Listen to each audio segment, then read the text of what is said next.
Hello everybody, I'm Data and welcome back to the channel. Today, we're exploring the explosive world of Ultrakill, a game that's redefined the FPS genre with a contemporary edge. Get ready to discover why Ultrakill is not a game, it's an experience. Ultrakill was created by the indie team at New Blood Interactive, of which you may know as Hakita if you've played the game before.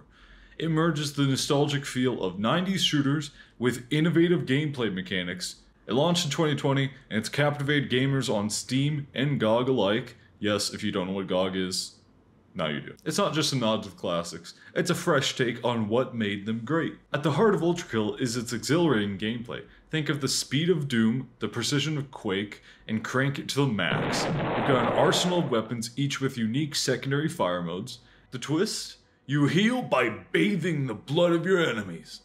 The mechanic pushes you towards aggression and making every fight close and upfront as much as you can. Now let's talk about the graphics and art style. Visually, Ultrakill is a pixelated wonder. It feels like stepping into a high-definition arcade game from the 90s, but with a bit of a modern touch. The vibrant colors against dark, hellish backdrops creates a stunning visual that's both retro and pretty modern. The sound design in Ultrakill is phenomenal. The soundtrack is a pulsating blend of heavy metal and electronic beats that sync with your actions in-game, fueling everything you do. The sound effects are extremely impressive, with every shotgun blast and demonic screech adding to the retro feel. Ultrakill doesn't necessarily focus that heavily on the lore. It does during some cutscenes, but there's a ton hidden within the world building as you dive deeper into hell, to where you can find many hidden throughout the game in the form of secrets, secret levels, or terminal entries that you can find within the secret levels. One thing I love about Ultrakill is how vibrant the community is. It's so alive, the speedrunning community is thriving, there's a ton of mods for it, and the developers at New Blood Interactive are so involved that during a lot of speedruns, one of the most common things you'll find on some levels is the fact that there's a developer signature saying, yeah, we left this in the game. And that's part of the reason why I love the developer. Not to mention that it made a really fucking cool game. Critics and players alike have lauded Ultrakill. It celebrated for the seamless blend of old school and modern elements, with players loving the intense action combined with the old school retro graphics. With online videos of the gameplay, speedruns, along with all the various animations, Ultrakill has been solidified as a cult classic to come. But one important thing with every review is to talk about the elephant in the room. So, Under the Mayo had a very... oh god, I didn't know it was this bad. A very unpopular video that wasn't very well received by the community.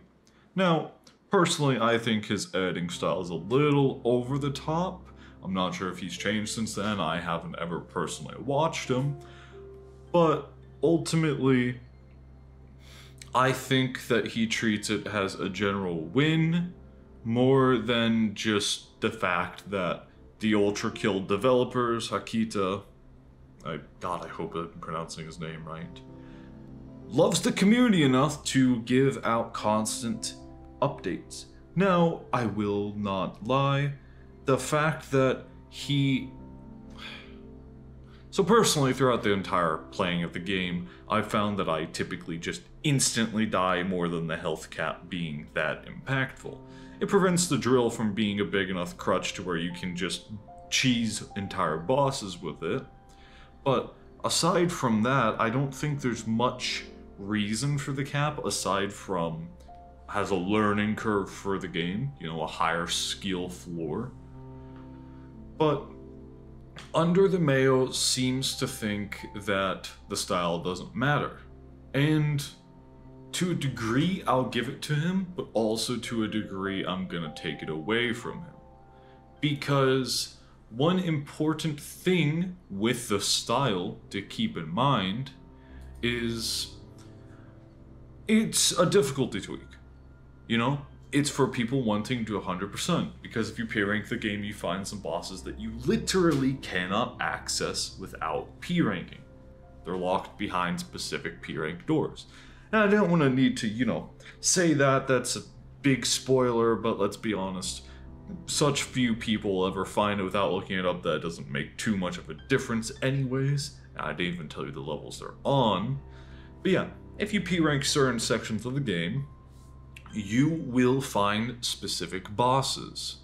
And not to mention, I'm pretty sure that, given his gameplay, he's been playing on standard and not violent. Like, I can double check. Yeah, no, given the stamina regeneration, I'm pretty sure he's playing on standard. Like, unless he says otherwise in his video, I can double check, but I'm pretty sure he's playing on standard. And that's the funniest thing. Yeah, ultimately, the game isn't hard for the sake of being hard. It was never meant to be like that. If you want it to be like that, you can give yourself some self-imposed restrictions, but while the V2 boss fight is a little bit of a jump, and obviously the secret bosses may be a little difficult at times, it's not Dark Souls. Never claimed to be. Hell, even Doom only has its ultra hard game difficulties because it's kind of an industry standard at this point. It wouldn't be Doom if it didn't have it. Like, let me take you all the way back to the original Doom. The original Doom had multiple DLCs and levels, of which one of those DLCs is so universally difficult that even these days, if you show a gamer some of the levels and have them play it, they'll be like, wow, this is surprisingly hard. And then you can give them the satisfaction of saying, yeah, you agree, but hey, you beat it. And that's the only reason why, like, Doom is so hard. The only reason that Quake was so hard is because the internet sweats of today were playing back then. It's important to have a distinction whenever you play something between intended difficulty, possible difficulty, and necessity. Now, in a video game, if I want to throw a flashbang at someone's face and laugh as the damage hits them slightly in COD Mobile, I'm allowed to do that.